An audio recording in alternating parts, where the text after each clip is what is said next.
మన పూర్ణిమ సిల్క్స్ లో కాదాంబరి కలెక్షన్స్ స్వచ్ఛమైన కంచి పట్టు చీరలు. వివరాలకు కాల్ చేయండి.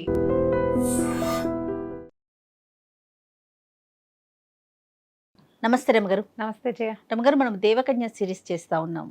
భయంకర్ గారి సస్పెన్స్ నవల. అదే కదా. రాజకుమారుడు ఒక సిద్ధుడితో కలిసి వెళ్ళాడు. ఈ సిద్ధుడితోటి కలిసి ఏమిటి, నక్షత్ర మండలానికి వెళ్ళటం కోసం. అవును. ఇక నడిచి నడిచి నడిచి దుంప దిగిపోతోంది. చాలా నడవాలి, ఆ కాలం అంతా నడకే కదా. ఆయనకు చాలా బాధ వేసింది. సిద్ధుడు చెప్పాడు, ఎందుకు వచ్చిన కష్టం అయినా, కాళ్ళన్నీ చితికిపోయినాయి, బట్టలన్నీ ఛిద్రమైపోయినాయి, నల్లబడిపోయావు, నీరసపడిపోయావు, నీకు ఆహారం సరిపోవట్లేదు. ఆ సిద్ధుడు ఎక్కడున్నాడో మా గురువుగారు గంగా తీరంలో, గంగానదిలో జలస్తంభన విద్యలో ఉంటాడని చెప్పాడు. ఆయన ఎక్కడున్నాడో ఆ గంగలో కూడా మనకు తెలీదు, వెతకాలి. ఏ రకంగా ఇది కుదురుతుందో, పోనీ ఇప్పుడైనా పర్వాలా, నువ్వు మరలి వెళ్ళిపో వెనక్కి అని చెప్పాడు. చెప్పేసరికల్లా ఈ అబ్బాయి ఒప్పుకోలే. ఈ రాజకుమారుడు చంద్రభానుడు ఏం చెప్పాడంటే, వద్దండి, వద్దు గురుదేవా, ఈ మాత్రం కష్టం నేను పడగలను. ఇప్పటికి మనం ఎంత దూరం వచ్చాం, ఇంకా మనం ఎంత దూరం వెళ్ళాలంటే ఒక 1 నెల రోజులు నడిచి చాలా దూరమే వచ్చారు. ఇంకొక 2-3 నెలలు, 2 నెలలైనా నడవాలి. నడిస్తే కానీ అక్కడికి చేయాలి. నేను ఎంత కష్టమైనా పడతా. నక్షత్ర మండలాన్ని చేరకపోతే గంగలో దూకి మరణించడమే తప్పిస్తే రెండో మార్గానికి నేను వెళ్ళను.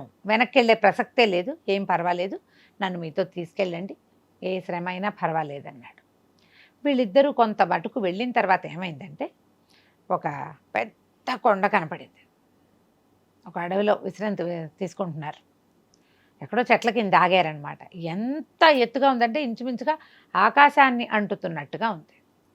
ఉండేసరికల్లా ఈయన ఏమన్నాడు, అదిగో కుర్రాడు అడిగాడు, ఇదేమిటి, ఈ కొండ ఏమిటంటే, ఇది ఒట్టి కొండ కాదు, ఇది సిద్ధేశ్వరం అని ఒక సిద్ధక్షేత్రం. ఇక్కడున్న పరమేశ్వరుని కనుక దర్శనం చేసుకుని ఒక రాత్రి సిద్ధేశ్వరం కొండ మీద కనుక నిద్రిస్తే ఇక వాడికి తీరని కోరిక లేదు, వాడికి దొరకని వరం లేదు, అంత అత్యద్భుతమైందని చెప్పాడు. అయితే ఈ సిద్ధేశ్వర క్షేత్రము మానవ మాత్రులు అడుగు పెట్టలేరు. దేవతలు వచ్చి అక్కడ ఆ సిద్ధేశ్వర క్షేత్రంలో స్వామివారిని సేవిస్తారని ప్రతీతి అని చెప్పాడు సిద్ధుడు. చెప్పేసరికల్లా ఆశ్చర్యపోయాడు చంద్రభానుడు. అదేమిటి, అంత మహత్యం ఉంటే మన వాళ్ళు ఎందుకు వెళ్ళటలేదు, మానవ మాత్రులు ఎందుకు వెళ్ళటలేదంటే అప్పుడు ఆయన చెప్పాడనమాట, ఆ కొండ చూసావా ఎంత ఎత్తో, అదంతా అడవితోటి చుట్టబడి ఉంది. సింహశార్దూలాలది విపరీతమైన జంతువులు, అక్కడున్న భల్లూకము అవి కూడా చాలా ప్రమాదకారులు. మానవ మాత్రుడు ఈ కొండ ఎక్కలేడు, జంతువులు తిరుగుతాయి, కాబట్టి ఇది ప్రమాదకరమైంది. మనం కూడా ఇక్కడ ఎక్కువసేపు ఉండకూడదు, కొండ పక్క నుంచి మనం ముందుకు నడిచి వెళ్ళిపోదాం అన్నాడు. జస్ట్ విశ్రాంతి తీసుకుంటున్నారు అంతే. ఈ లోపల ఏమైంది, దూరం నుంచి ఒక నల్లటి పెద్ద పంది కనపడింది. అది మనుషులను చూసేసరికల్లా ఒక రకమైన ఉద్రేకంతో పరిగెత్తుకొచ్చింది. ఈయన చూపించాడు సిద్ధుడు. అంటే కుర్రాడు అన్నాడు, పర్వాలేదు, అదిగో చూసావా అదేదో ఉన్నది, ఇక్కడ ఈ ప్రమాదం ఉందంటే ఈ అబ్బాయి మొత్తం నగలు అన్నీ దిగబెడిచేశాడు, మతిమంతుడికి ఇచ్చేశాడుగా. అవును. కానీ ఈ కాషాయ వస్త్రాల్లో చుట్టేసి కత్తి తెచ్చుకున్నాడు. కత్తి ఆ బట్టలో చుట్టిన కత్తి తీసి బయట పెట్టాడు. నాకు మృగయా వినోదం చాలా ఇష్టం, వేటాడడం అంటే చాలా నేను మతిమంతుడు బాగా వెళ్ళేవాళ్ళం, నేను వేటాడగలను, మనకేం భయం లేదు, పర్వాలా మనం ప్రయత్నం చేద్దామని కత్తి బయటికి తీశాడు. ఆ పంది కాస్త దగ్గరకు వచ్చేసింది. మహావరాహం అని చెప్తారు, పెద్ద సైజులో రావటం ఏమిటి, ఇతను గట్టిగా కేక పెట్టాడు. పెట్టేసరికల్లా అది బెదిరి పక్కకు పరిగెత్తేసరికల్లా ఉద్రేకం వస్తుంది. మామూలుగా అది పోతుంటే అది పోయింది అనుకో, దాని దారిని అది పోతుంటే మన దారిని మనం పోదామనిపించదు. అవును. ఆ వేటాడడంలో ఒక పిచ్చ ఉంటుంది. ఇతను ఈ సిద్ధుడిని ఇక్కడ వదిలిపెట్టేసి ఆ కత్తి పుచ్చుకుని ఆ వరాహం వెనకాల పడ్డాడు. అది దూరంగా కనపడుతోంది, మలుపులు గిలుపులు తిరిగేసి ఒక గుహలోకి వెళ్ళేసరికల్లా ఇతనికి సిద్ధుడున్నాడు, వెనకాలుంది, ఆ ఊహ పోయింది. మనకు ఆ ఉద్రేకాలు ఉంటాయి చూడు, అవును, పరిగెడుతుంటే మనుషులు వెనకది మర్చిపోతారు. అవును. ఇతను అలాగే మహోత్సాహంతో పరిగెత్తి ఆ గుహలోకి ప్రవేశించేశాడు. లోపలికి వెళ్తే లోపల అది బయటికి చూస్తే అది చీకటి గుయ్యారం వల్లే ఉంది, లోపల గుయ్యారం లేదు. పెద్ద గుహాంతర్భాగం చాలా పెద్దది, లేదో అద్భుతమైన భవనంలాగా ఉంది లోపల. బయటికి గుహ, లోపలికి బిల్డింగు. అక్కడికి వెళ్ళేసరికల్లా ఒక బ్రహ్మాండమైన పడక, అక్కడ ఒక పక్కకి ఒదిగి కూర్చున్న ఒక సౌందర్యవతి అయిన స్త్రీ కనపడింది అతనికి. పంది లేదు. ఎప్పుడైతే ఇతను రభసగా పరిగెత్తాడో లోపలికి, ఆ అమ్మాయి, ఎవరినైనా నువ్వు ఇట పరిగెత్తుకొస్తున్నావు అంది. తను కూడా తెల్లబోయాడు. ఎవరమ్మా నువ్వు ఇక్కడ ఎందుకున్నావు? నేను ఒక పంది వెనకాల పడి వచ్చాను. నువ్వు చూసావా? చాలాసేపటి నుంచి ఆ గుహలోకి వెళ్ళడం చూస్తాడు. అదంతా మలుపు చేసి ఇతను వచ్చేసరికి వెళ్ళిపోయింది పంది లోపలికి. అనేసరికల్లా ఆ అమ్మాయి అన్నది, అయ్యో అది పంది కాదు నాయన, వాడు ఒక రాక్షసుడు, వాడు లోపల నిద్రిస్తున్నాడు, వచ్చాడంటే నీ అంతు చూస్తాడు, వెళ్ళిపోనాయన అనేసరికల్లా ఇతను తెల్లబోయాడు. నువ్వెవరివి? నువ్వు కూడా రాక్షసివి అన్నాడు. అయ్యో నా కర్మ, నేను రాక్షసిని కాదు నాయన, నేను ఒక బ్రాహ్మణ కన్యని, బ్రాహ్మణ స్త్రీని, కన్య కాదు వివాహితని. సంవత్సరం క్రితమే పెళ్ళయింది. నా పేరు సునంద. నందస్వామి అనే ఆయనతోటి నాకు వివాహం చేశారు. మేము ఎంతో అనురూపంగా చాలా సంతోషంగా ఉన్నాం. ఒకనాడు మా ఊరి చెరువులో మంచినీళ్ళు తెచ్చుకుంటూ ఉంటే ఈ రాక్షసుడు వీడు నన్ను ఎత్తుకొచ్చి గుహలో బంధించాడు. ఇప్పటికి 3 మాసాలైంది. నేను ప్రాయోపవేశం చేశాను. ఏమీ తింటల్లా అమ్మాయి. అందంగా ఉంది కానీ బక్కచిక్కిపోయింది, బట్టలు వదులుగా కనపడుతుంది. ఇక నా వల్ల అవదు, వాడేమో నన్ను పెళ్లి చేసుకుంటానంటున్నాడు. ఈ లోపల ఏమైంది, ఈ అమ్మాయితో మాట్లాడుతుంటే ఇతని దృష్టి వెనకాల గోడ మీద పడింది. ఆ గోడ మీద ఒక సౌందర్యవతి అయిన అమ్మాయి చిత్రం కనపడుతోంది. ఆ చిత్రం ఎవరిది అన్నాడు. అనగానే ఇతను వెనక్కి తిరిగి చూసి అమ్మాయి ఏం చెప్పిందంటే, ఈ చిత్రం ఈ రాక్షసుడికి ఒక నదీ ప్రవాహంలో దొరికింది. ఆమె మీద ప్రేమతోటి ఉన్నాడు. ఆమెను వెతికి పట్టుకోవడం కోసం చాలా తిరుగుతున్నాడు. తిరిగి సౌందర్యవతులైన స్త్రీలను తీసుకొచ్చుకుంటున్నాడు ఆమెను సేవించడానికి. కొంతమందిని దాచాడు, లోపల ఉన్నారు వాళ్ళంతా. నన్ను యువతలు పెట్టాడు. నన్ను ఒకవేళ ఆమె దొరికిందా, ఆమె పెద్దరాణి, నేను చిన్నరాణి, లేకపోతే నేనే పెద్దరాణిని. ఈ తీసుకొచ్చిన సౌందర్యవతలైన స్త్రీలని వాళ్ళని వెళ్ళి తెచ్చాడు. అందరు గుహాంతర్భాగంలో భవనంలో వేరువేరు గదుల్లో బంధించబడి ఉన్నారు. నేను ఇక్కడ ఉన్నాను, నేను ఏమైనా సరే ఆహారం తీసుకొని ఉన్నాను, నువ్వు వెళ్ళిపోనాయన. కాసేపట్లో ఆయన లేచొస్తాడు. అతను లేచొస్తాడు, పంది రూపంలోనే తిరుగుతాడు బయట. ఈ లోపలికి వచ్చాక పంది లోపల సన్నటి గుహలో లోపలికి దూరం వెళ్ళిపోయి లోపల నిద్రపోతాడు. కాసేపు లేచి వచ్చి నన్ను అన్నం తినమని బతిమలాడతాడు.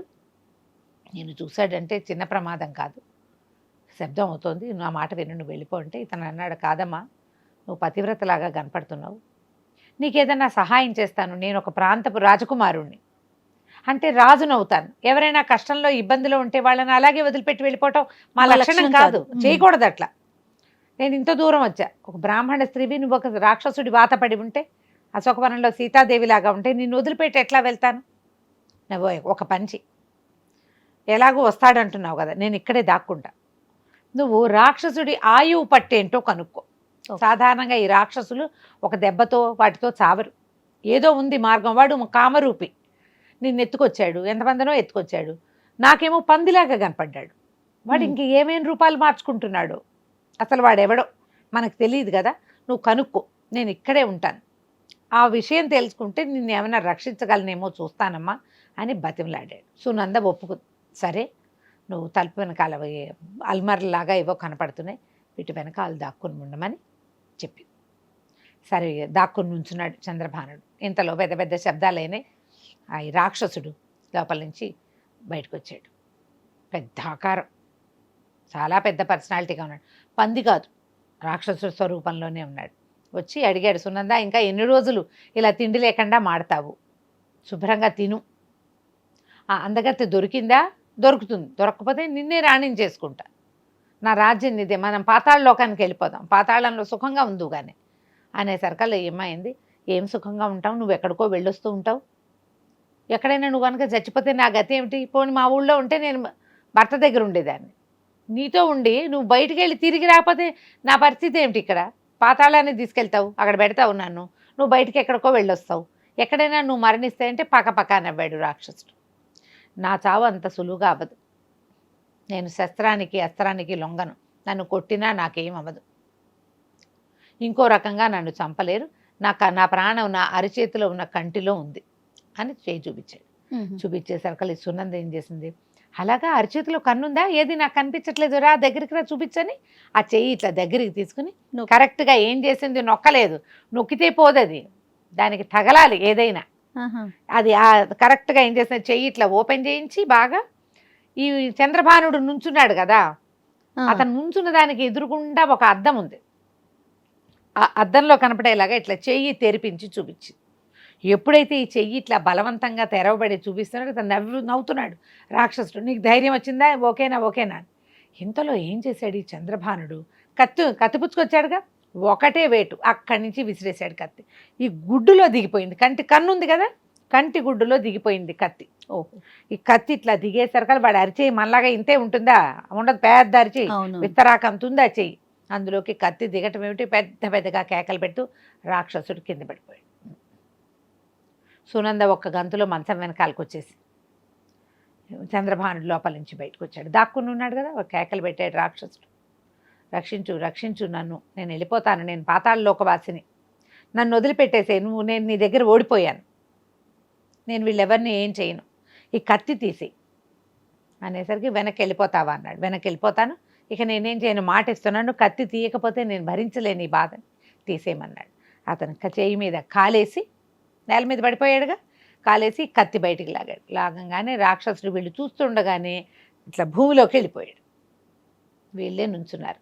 ఆ భవనం లోపలంతా బంగారము, రత్నాలు, రాసులు పోసున్నాయి, అంతా బంగారమే. ఈ అమ్మాయి ఏం చెప్పిందంటే, ఇంకా లోపల చాలామంది స్త్రీలు ఉన్నారు, వెతికి వాళ్ళని పట్టమంటే అన్ని గదులు తెరిచి లోపల ఉన్న స్త్రీలు, కొంతమంది పెద్దవాళ్ళు, ముత్తైదువులు, పెద్దవాళ్ళు సహాయం చేయటానికి, కొంతమంది కన్యలు, అందరినీ తీసుకొచ్చాడు బయటికి. అంతా ఆశ్చర్యపోయారు, ఎవరినైనా బంగారు తండ్రివి భలే రక్షించావు అంటే ఇతను ఏం చెప్పాడంటే, ఇంతకీ నువ్వెవరు అని అడిగితే వాళ్ళకి చెప్పాడు, నేను నక్షత్ర మండలానికి వెళ్ళడానికి ప్రయత్నంలో ఉన్నాను అని. ఈ సునందంది నక్షత్ర మండలానికా అని ఆశ్చర్యపోయి, నువ్వెవరైనా సరే, నేను నిజంగా పతివ్రతనే అయితే ఈ 3 నెలలు నేను నా భర్త కోసమే ఆగి ఉండి అతని కోసమే నా ప్రాణం నిలుపుకున్న అవటం నిజమే అయితే నీ కోరిక తీరుతుంది, నువ్వు ఏదనుకుంటే అది జరుగుతుందని ఆశీర్వదించి, నాయన మా దారిని మేము వెళ్ళిపోతాం, మాకందరికీ దారి తెలుసు, ఇక్కడి నుంచి మేము వెళ్తామంటే ఈ బంగారం తలా కాస్త మూట కట్టుకుని ఆడవాళ్ళంతా గుహలోంచి బయటకు వచ్చేసారు. ఈ చంద్రభానుడు ఏం చేశాడు, అక్కడ చిత్రపటం చూశాడుగా, ఒక సౌందర్యవతిది, ఎంత అందంగా ఉందో అమ్మాయి, అది దేవకన్యో, యక్షకన్యో, నాగకన్యో ఏమిటో తెలియదు, కానీ చిత్రం చాలా అందంగా ఉంది. ఆ చిత్రపటాన్ని పుచ్చుకుని ఆ గుహలోంచి బయటకు వచ్చేసాడు. బయటకు వచ్చి ఎక్కడి నుంచో పరిగెత్తుకొచ్చాడు, సిద్ధుడిని ఎక్కడో కూర్చోబెట్టాడు. అవును. అక్కడ దాకా వెళ్ళాడు. వెళ్తే ఏమిటి, సిద్ధుడు లేదు, ఏమీ లేదు, ఆయన లేడు అక్కడ. అయ్యో ఇదేమిటి ఇట్లా పోగొట్టుకున్నాను, నేనేం చేయను అని ఆ పటం చూసుకుంటూ కూర్చున్నాడు. చూస్తుంటే రాక్షసుడికి ఒక నీళ్లలో సెలయేరులో దొరికింది, ప్రవాహంలో, అంటే ఏదైనా నాగకన్య అయి ఉంటుందా అని ఆలోచిస్తూ దాన్నే చూస్తున్నాడు. ఇంతలో అతనికి దూరంగా ఒక పెద్ద కోతి అతనికేసే చూస్తూ కనపడింది. ఇతనికి ఏమనుమానం వచ్చింది, రాక్షసుడిలాగానే ఇది పంది రూపం లో వచ్చాడు వాడు, ఒకవేళ కోతి రూపంలో ఎవడైనా వచ్చాడేమని కత్తి తీసుకుని లేచాడు, పటం అక్కడే పెట్టాడు. పెట్టేసరికల్లా కోతి దగ్గరికి దబదబా వెళ్ళాడు, స్పీడ్గా వేగంగా వెళ్ళేసరికల్లా ఆ కోతి దీనంగా చూస్తుంది అతనికేసి, పారిపోవటల్లా ఏదో హెల్ప్ చేయమన్న లాంటి భావం కనపడుతుంది దాని మొహంలో, దీనంగా ఉంది. కత్తి పక్కకు పెట్టుకున్నాడు, ఏమిటని తలెగరేశాడు. కోతి ఇట్లా అన్నది, పిలుస్తోంది. ఇతను సరే అదేదో పిలుస్తోంది చూద్దామని 2 అడుగులు వేసాడు. ఈ లోపల ఏమైంది, చిత్రపటం అక్కడ వదిలిపెట్టాడుగా, ఆ చిత్రంలో అది రంగులు వేయబడి ఉన్నది కదా, కాస్త ఎర్రగా ఉంది చీర, రవిక చీర ఎర్రగా రంగులు వేయబడినాయి. పైనుంచి ఒక పక్షి అటు వస్తూ ఎర్రగా కనపడుతున్న దాన్ని, ఈ పటాన్ని లేవదీసేసింది. చూస్తూనే ఉన్నాడు, ఆ పటం కాస్త వెళ్ళిపోయింది. అయ్యో పటం పోగొట్టుకున్నానే అనుకున్నాడు, కానీ ఈ కోతి పిలుస్తోంది కదా, అమ్మాయి ఎవరో కూడా మనకు తెలీదు. సరే అని చూశాడు బాగా ఫోటోని, ఆ కోతి వెనకాల పడి వెళ్ళాడు. వెళ్తే ఆ కోతి ఇట్లా ఎక్కడ మెలికలు తిప్పి ఒక అడవి డీప్ లోపలికి తీసుకుపోయింది. అక్కడ ఒక ఆడకోతి చెట్ల కొమ్మల్లో చిక్కుకుపోయి ఇట్లా దీనంగా చూస్తాం. ఏమిటిది ఇట్లా అయిపోయిందని ఇతను ఏం చేశాడు, దగ్గరికి వెళ్ళి చూస్తే అది తీగల్లో చిక్కుకుపోయింది. ఈ కత్తి పెట్టి ఒక్కో తీగ తెంపి దాన్ని బయటికి తీసుకొచ్చాడు. కోతి బయటికి తీసుకుని రాగానే నమస్కారం రాజకుమార అన్నది ఆడకోతి. మొక్కోతి ఒక మాట కూడా మాట్లాడాల, ఆడకోతి మాత్రం మధురమైన కంఠం, చక్కగా బ్రాహ్మణ భాష అనేసరికి ఆశ్చర్యపోయాడు. ఏమిటి నీకు మాటలు వచ్చా అన్నాడు. నాకు మాటలు వచ్చు, నువ్వెవరు, ఈ అడవిలోకి ఎందుకు వచ్చావు అని అడిగితే ఇదంతా చెప్పాడు. చెప్పి ఇట్లా సునందని రక్షించాను అది కూడా చెప్పాడు.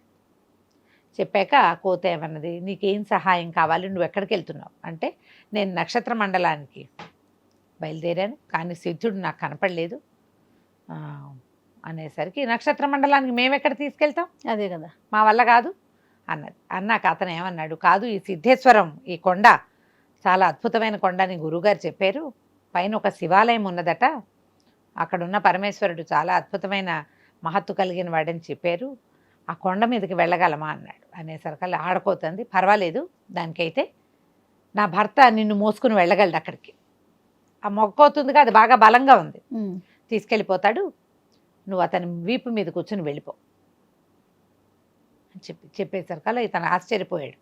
దాని బలం ఉండటం సరే. అప్పుడు అడిగాడు, నువ్వు మాట్లాడుతున్నావు, నీ భర్త ఎందుకు మాట్లాడటం లేదంటే ఆ కోతి ఏం చెప్పిందంటే, మేము శాపగ్రస్తులము, శాపం వల్ల నా భర్త మూగబోయాడు, ఆజ్ఞ లేదు నీకు వివరం చెప్పటానికి, ఏ వివరము నేను చెప్పలేను నీకు ఇప్పుడు, కానీ నీకు మేము సహాయం చేయగలం తప్పకుండా, సిద్ధేశ్వర క్షేత్రానికి తప్పకుండా నా భర్త నిన్ను తీసుకెళ్తాడు. అది ఓకే. సరే, ఆ ఆడకోతి మొక్కోతి ఏవో సైగలు చేసుకున్నాయి, ఆడకోతి అక్కడే ఉండిపోయింది. ఆ మొగకోతి ఈ చంద్రభానుడు ఇతను బాగా 6 అడుగుల పైన ఉన్నవాడు, అవలీలగా ఇతన్ని ఎత్తుకుని ఆ కొండెక్కటం మొదలుపెట్టింది. 3 రోజులు చెట్ల మీద ప్రయాణం చేస్తూ సిద్ధేశ్వర క్షేత్రానికి ఆ కొండ మీదకి తీసుకెళ్ళి దిగబెడితే అక్కడ శివాలయం కాదు ఉన్నది, ఏదో నగరం. అది అక్కడ వెళ్ళిపోయి కోత అక్కడ దింపేసింది. ఇక తర్వాత దీనికి అతనికి సంభాషణ కుదరదు, ఇతను ఏం మాట్లాడినా అదేం చెప్పదు, అదేదో సైగ చేస్తుంది, ఈ అబ్బాయికి అర్థం కాదు. కోతి కొండ దిగి వెళ్ళిపోయింది. ఇతను కాస్త అటు ఇటు చూస్తాడు, ఏవో పళ్ళ మొక్కలు అవి ఇవి కనపడుతున్నాయి, పువ్వులు ఏవో కోసుకుందాం, కాయలు చిన్న పొన్న పువ్వులు కనపడుతున్నాయి, ఏవో కోసుకుంటుంటే ఈ లోపల పెద్ద కలకలం వినపడింది. ఎవడో పురుషుడు కొట్టండి, చంపండి, పట్టుకోండి అని కేకలు వినపడ్డాయి. తీరా చూస్తే ఒక గుంపుగా ఉన్న స్త్రీలు మొత్తం అందరూ కవచాలు అవి ధరించి కత్తులు కటార్లు పట్టుకుని ఇతని వైపుకి పరిగెత్తుకుంటూ వస్తున్నారు. కొట్టండి చంపండి అంటే తన్నో కాదో తెలియదు, అటు ఇటు చూస్తే ఎవరూ లేరు, తనొక్కడే ఉన్నాడు. సడన్గా ఒకసారి కొండ మీదకి వెళ్ళగానే ఎవరో మీద పడితే ఇతను ఏమనుకుంటున్నాడు, అక్కడ గుడి ఉందని భావిస్తున్నాడు. గుడి కాదు అక్కడ ఉన్నది. తను పరిగెత్తాడు, ఏం చేయాలో తెలియలే. ఒక వర్ణాశ్రమం ఏమంటుంది, పర్ణ కుటీరం లాంటిది ఒకటి కనపడింది. చటుక్కున కుటీరంలోకి పరిగెత్తాడు. ఆ లోపల ఒక యోగిని జపం చేసుకుంటూ కనిపించింది. కపుక్కుని అమ్మా నన్ను రక్షించు, కాపాడు అన్నాడు. అనగానే ఆవిడంది, నాయన ఇక్కడికి ఎట్లా వచ్చావు, పురుషుడివి, ఇది పురుషద్వేషిణి సమాజం, వీళ్ళు ఓహో ఇక్కడ రాణి పురుషద్వేషిణి, అంతా స్త్రీలే, ఇక్కడ పురుషులు లేరు, నిన్ను చంపేస్తారు వాళ్ళు. సరే ఒక పంచి ఇక్కడున్న బట్టలు వేసుకుని స్త్రీగా మారిపో అని చెప్పింది. ఆ బయట నుంచి పరిగెత్తుకొస్తున్న వాళ్ళు వచ్చే లోపల ఇతను చటుకుమని అక్కడున్న కాషాయ వస్త్రం వేసేసుకుని అమ్మాయిలాగా తయారైపోయి కూర్చున్నాడు. ఇంతలో మొత్తం గుంపంతా లోపలికి వచ్చారు. వచ్చేసరికల్లా లోపలికి ఒక ఆవిడ మంచి కత్తి పుచ్చుకుని ఒక అమ్మాయి వచ్చింది. ఎవరు లోపలికి వచ్చిందని అన్నది. ఇతను వెనక్కి తిరిగి చూశాడు. అమ్మాయి కేసు చూస్తే ఏ చిత్రపటాన్ని గండబేరుండని తీసుకుపోయిందని బెంగబెట్టుకున్నాడో ఆ చిత్రపటంలో ఉన్న అమ్మాయి ఎక్కడి నుంచున్నది. ఆశ్చర్యపోయాడు, ఇదేంటి నేను చూసిన ఫోటో ఈ అమ్మాయే కదా అని. ఎంత అందంగా ఉందో, గంభీరమైన కంఠం. ఆమె అడిగింది యోగిని, ఒక పురుషుడు వచ్చాడు లోపలికంటే, పురుషుడు ఎవరు నేను చూడలేదు, పురుషులు రాలేదు, ఇది ఎవరు అని. ఇది మా అక్కయ్య కూతురు, నన్ను చూడ్డానికి వచ్చింది అనేసరికల్లా రాణి ఆవిడ, వచ్చిన ఆవిడ చెప్పింది యోగిని, రాణి ఇతన్న మా వీడు కాదు, ఇది మా అక్క కూతురు, నన్ను చూడ్డానికి వచ్చింది, 2 రోజుల నుండి వెళ్ళిపోతుంది అనగానే రాణి అన్నది, అదేమిటి 2 రోజుల నుండి వెళ్ళిపోవటం, 4 రోజులు ఉండాలి, మన రాజ్యానికి వచ్చిన వాళ్ళు విశ్రాంతి తీసుకుని వెళ్ళాలి కదా, నాతో రాణివాసానికి పంపించు అని అడిగింది. యోగిని తెల్లబోయి, వద్దు వద్దు, దీనికి చాలా మొహమాటం, నా దగ్గరే మొహమాటంగా ఉంటుంది, నీ దగ్గర ఉండలేదు వద్దన్నది. ఆ రాణి ఒప్పుకోలే, పర్వాలేదు, ఇప్పుడు నీ ఆశ్రమంలో ఎవరైనా చుట్టాలు పక్కాలు వస్తే వాళ్ళకి నువ్వేం పెడతావు, కందమూలాలు పెడతావు, మన రాజ్యంలో అవే పండుతాయి అనుకుంటారు అందరూ. కాదు, మన దగ్గర చాలా అద్భుతమైన సంపదలు ఉన్నాయి, కాబట్టి నేను నాతో తీసుకెళ్ళి 4 రోజులు నా దగ్గర ఉంచుకుని నేను పంపిస్తాను, బలవంతంగా తీసుకెళ్ళిపోతానంది. ఇతను ఏం చేశాడు, చంద్రభానుడు ఆ యోగిని వైపుకి నమస్కారం చేసి, పంపించమ్మా పర్వాలేదన్నాడు. అనేసరికి సరే తీసుకెళ్ళమని ఆ రాణి ఒక 6 డజన్ మంది స్త్రీ సైనికుల వెనకాలబడి ఈ చంద్రభానుడు కూడా ఆడవేషంతో రాణిగారి అంతఃపురానికి చేరిపోయాడు. చేరిన తర్వాత ఏం చేశారు, రాణిగారి ఇతనితో ఏం మాట్లాడింది, ఆతిథ్యం ఎలాంటిది ఇచ్చిందో మనం వచ్చే భాగంలో చూద్దాం. తప్పకుండా రమ్మ గారు. నమస్తే. నమస్తే. And for more videos, Please subscribe to iDream. Please subscribe to iDream. Please subscribe iDream. And please subscribe to iDream. For more videos, subscribe to iDream. Please like, share and subscribe to the channel. Congratulations, iDream. Subscribe to iDream. Subscribe to iDream. so subscribe to iDream Media. iDream team andarki huge congratulations. Please subscribe iDream Media. Please subscribe to iDream. Subscribe iDream. Please subscribe to iDream. iDream అంటే నా కళల ఛానల్ను subscribe చేసుకున్న నోరు తిరుగుతలేదు, మీరైతే గంట గుర్తు కొట్టండి. For more such videos, please subscribe to iDream. Subscribe to iDream. Please subscribe to iDream. Please subscribe iDream Media. Please do subscribe to iDream. Please subscribe to iDream Media. For best entertainment and information, please subscribe iDream. And don't forget to subscribe to iDream.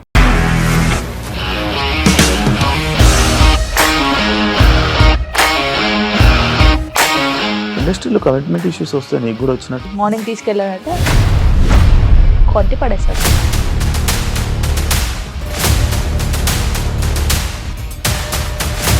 ఒక్కళ్ళు కూడా చూడలేదు ఈ cinema అని చెప్పడానికి కూడా చాలా ధైర్యం కావాలి. అది నిజం కదా, దాంట్లో ధైర్యం ఏంటి? ఇది నెక్స్ట్ డే ప్లేట్ మార్చేస్తే తప్పు కదా. As of now, we are comfortable this అని నేను అనుకుంటున్నాను. రష్మిక గారిది మీది ఒకే ఊరంట కదా. నీకు కోపం వచ్చిందంటే బాగా తిట్టేత్తరా? తిట్టేద్దామండి. నిజంగా గేమ్ ని ఎలా చేంజ్ చేయగలిగారు? ఏపీఎస్ఎఫ్సి వాళ్ళకి 6 నెలల్లో నేను 6 లక్షలు కట్టా. బిజినెస్ చేయాలనుకుంటే it is as difficult as riding a tiger.